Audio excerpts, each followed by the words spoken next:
Hey everyone, it's Ben Hardy here, and in today's video, we're reviewing a lifted Ram HD. Before we get into this video, I want to give a huge shout out and thank you to the Carl Malone Dodge Ram here in Heber, Utah for giving me some time with this truck. I'm going to include a link to their website in the description down below so you can check out what they have currently. And then on a side note, if you want to save time and money the next time you purchase a car, link to my car buying guide in the description down below. Let's get into it.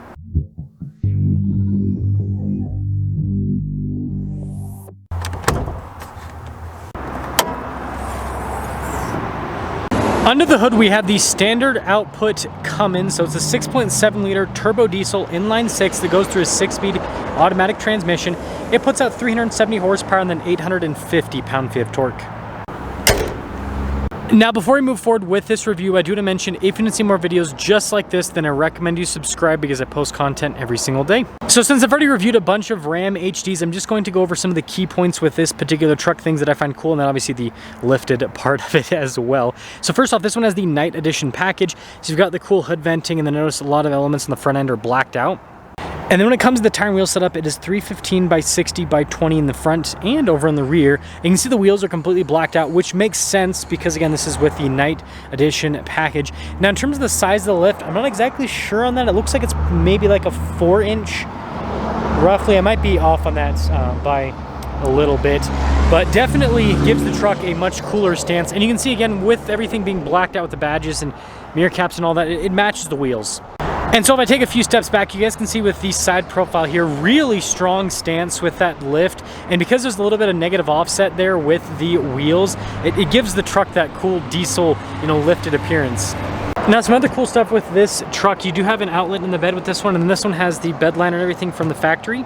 And then here's what the truck looks like from the rear, and this is where you can kind of see that negative offset appearance. Again, it's just enough to make it look a little bit more aggressive, but it's not way over the top like what a Chevy Bros will do. You know what I'm talking about. And then this is a Laramie Night Edition, so you guys can see you've got the nicer leather seats. You do have the upgraded gauge cluster, nice trim here on the dash, and this one has the 12-inch display, which is another nice feature, and then center console, no bench seat or anything like that. And then this one also actually has a sunroof as well. And another feature I think that some of you might find important is going to be the camera system. So this does have a 360 camera system, which is nice because, again, it's a big lifted truck. So being able to see out of the truck from every single angle definitely helps out. So with that being said, let's take this truck out, drive it, and see what a lifted Ram drives like and see if it's worth it.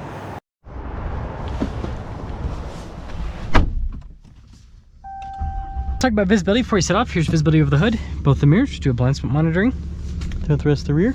And let us set off also. The new trailer tow mirrors are perfect for lifted trucks because they look like they're always flipped up, which is what everyone that drives a lifted Ram always does. They always flip up the trailer mirrors, regardless of if they're towing a trailer or not. So yeah, it all works out. I think it's kind of funny. But yeah, I'm excited to see kind of how this truck performs with the lift, especially with the ride quality, because sometimes when you lift a truck, when you do aftermarket tires and wheels and all of that, it can kind of ruin the ride quality a little bit. So yeah, we'll see if that's the case with this truck. And being built off a 2500, I think is smart, right? You got the multi-link setup in the back, which helps out the ride quality. And here's the deal. We all know that people that lift trucks aren't using them for the practical reasons, or as many practical reasons typically as people that don't have lifted trucks, right? I mean, people do still tow with lifted trucks and everything, but it's just not the same, I suppose. So, having the lower payload and everything that comes with the 2500, I think is fine with the lift. Now, the Cummins does not struggle at all to move this. So I think that right there is a positive. Yeah, the torque's really good. It's got such a strong shove. I think that's definitely a big plus.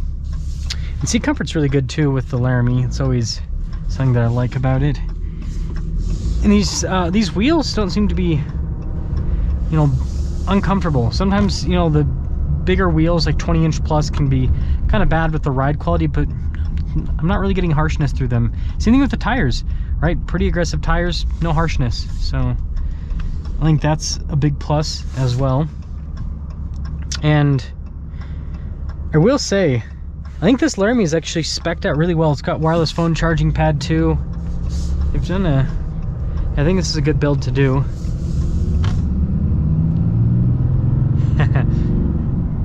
Yeah, it doesn't struggle to move them at all. I mean, maybe it's a little bit slower than stock, but it's not really perceivable.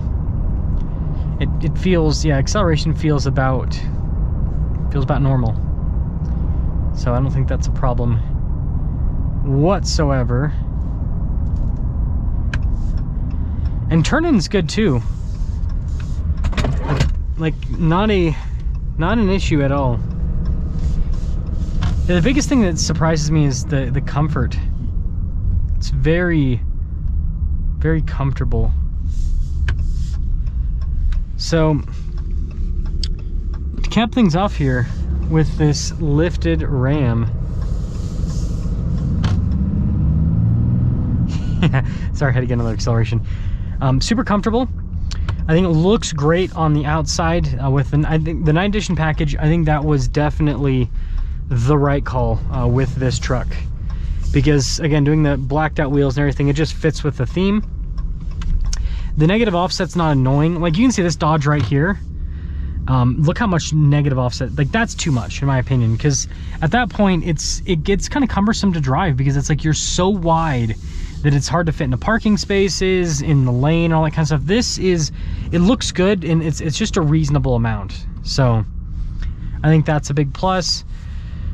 And then, yeah, it rides well. I don't think you really concede anything with this. I think that you get a better looking truck. It still drives really well. And I mean, you can see right here, like this area of the lot's pretty tight.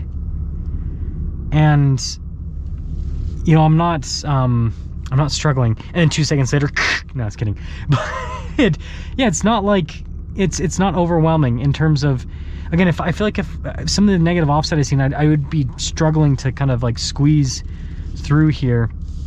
Whereas with this truck, it just doesn't seem like it's an issue whatsoever. So let me know what you guys think about this lift, and let me know if this is a build that you would go for, or let me know if there's something that you would change about this. For me personally, I always like smaller wheels. It's like I would rock 18s and then do the 35s. I think that would look really good, and it would be super practical as well. And this also is where you get to see the 360 camera system come into play. It does take a second to load up though, I've noticed with the camera system, which sometimes can be interesting. But yeah, let me know what you guys think about this lifted Ram Cummins.